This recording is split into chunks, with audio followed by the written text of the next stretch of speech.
A notícia chegou na prisão. Fica tranquilo, Pedro. Descansa. Mas numa situação dessa, agora tem joelho no chão.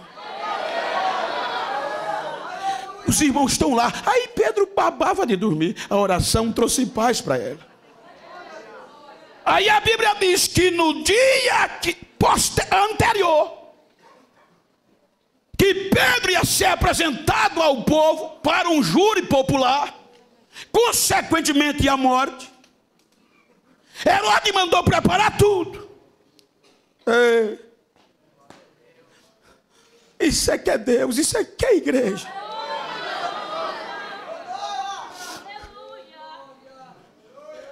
Eu não sou saudosista, eu costumo dizer, pastor. Mas às vezes dá saudade das nossas igrejas.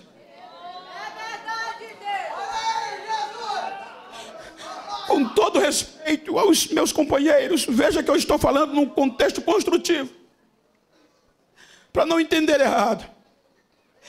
Mas eu estou na minha vanguarda e retaguarda, tem pessoas que falam melhor que eu. Como eram as nossas vigílias, os nossos cultos.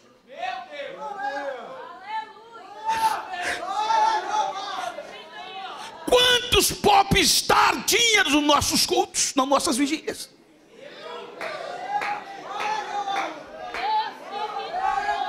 Quantos poliglotas tinham?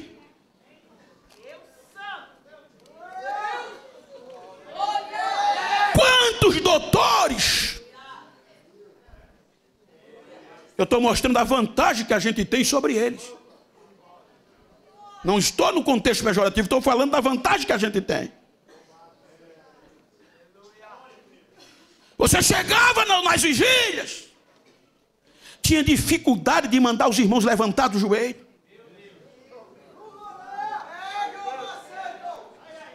Você via foto para lá e para cá na hora do culto?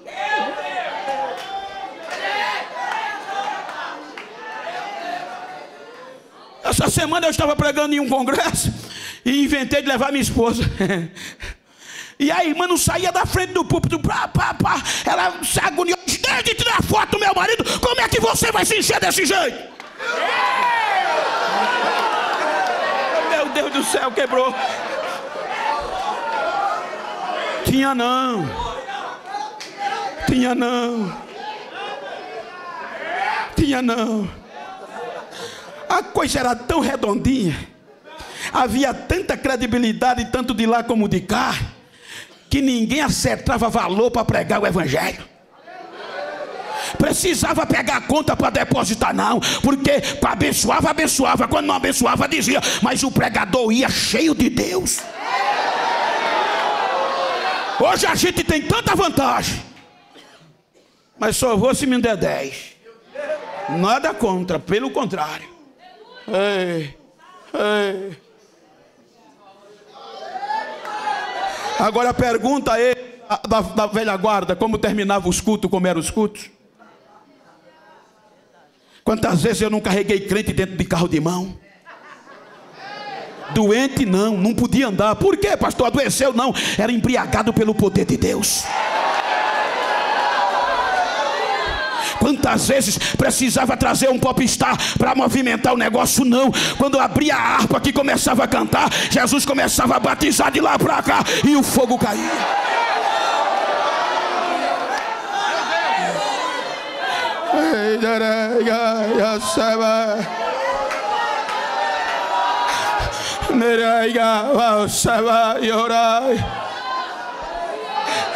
Pedro estava preso em um presídio de segurança máxima, e a igreja orando, e o terrível dormindo. 2 soldados, um no lado, outro de outro, com as algemas todo acorrentado. Na véspera de ser julgado ou condenado à morte, a Bíblia diz que a oração é rompida e sobe, e o anjo desce na hora. Quando o anjo desce e entra na igreja,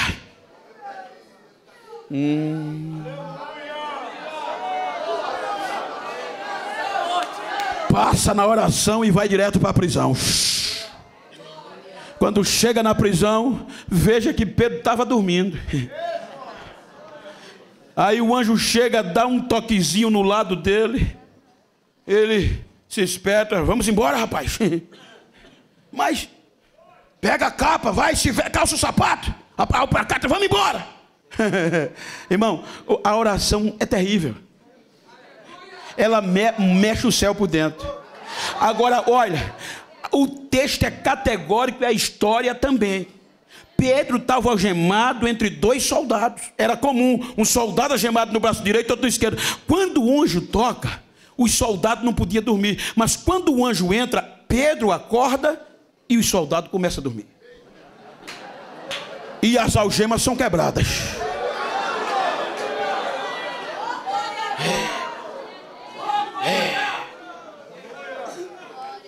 O anjo disse: vamos sair daqui. Aí o anjo disse que eles passam a primeira guarda, 4 soldados, que dava 16, vamos 2, mais 2, 4. Eles passam a segunda guarda, aí o texto diz: chegaram diante da porta de ferro. Era a segurança máxima. Diz alguns historiadores que aquelas portas eram tão fixadas e tão pesadas, que precisavam 3 juntas de bois para abri-las. Por meio de argola, colocava a corrente no jugo do boi, e o boi saía puxando a corrente para frente, para a porta poder subir. Partindo de um pressuposto lógico, seriam 6 bois para abrir aquela porta. Passa, pega atrás, hoje na frente. Primeira porta, segunda porta. Segunda guarda. Chega na porta de ferro, você não vê nenhum boi no texto.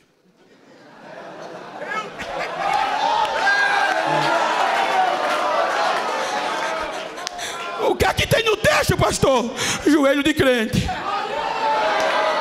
Quando ele chega na porta de ferro, a Bíblia diz que a porta se levanta sozinho, abre sozinho. E não era qualquer porta não, era a porta da frente que dava para a cidade. Era a porta principal. A oração faz isso, ela liberta também. Ei, se você chegou aqui humilhado, detratado, fica de pé, não desiste, porque Deus vai fazer você sair da prova pela porta da frente. Quem não acreditava vai ter que ver o que Deus está fazendo.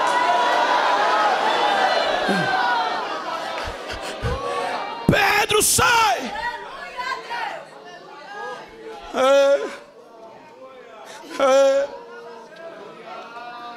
Quando ele pipoca do lado de fora,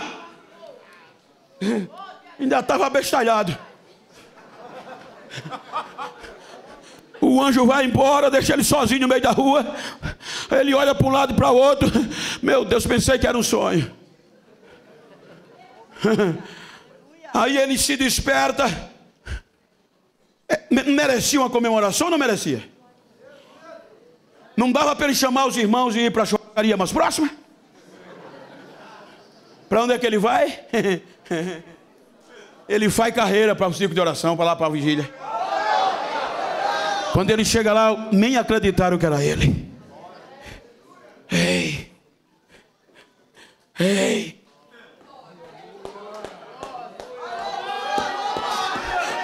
Ei. O princípio não mudou.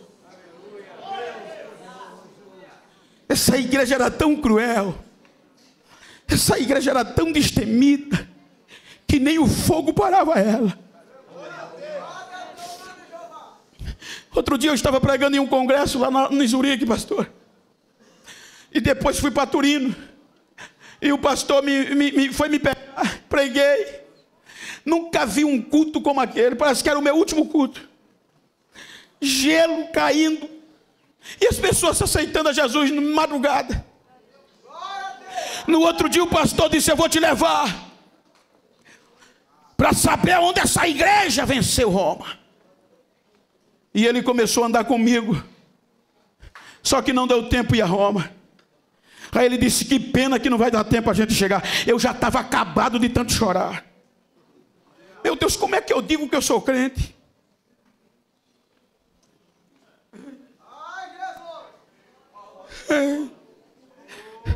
Os irmãos não tinham direito que a gente tem.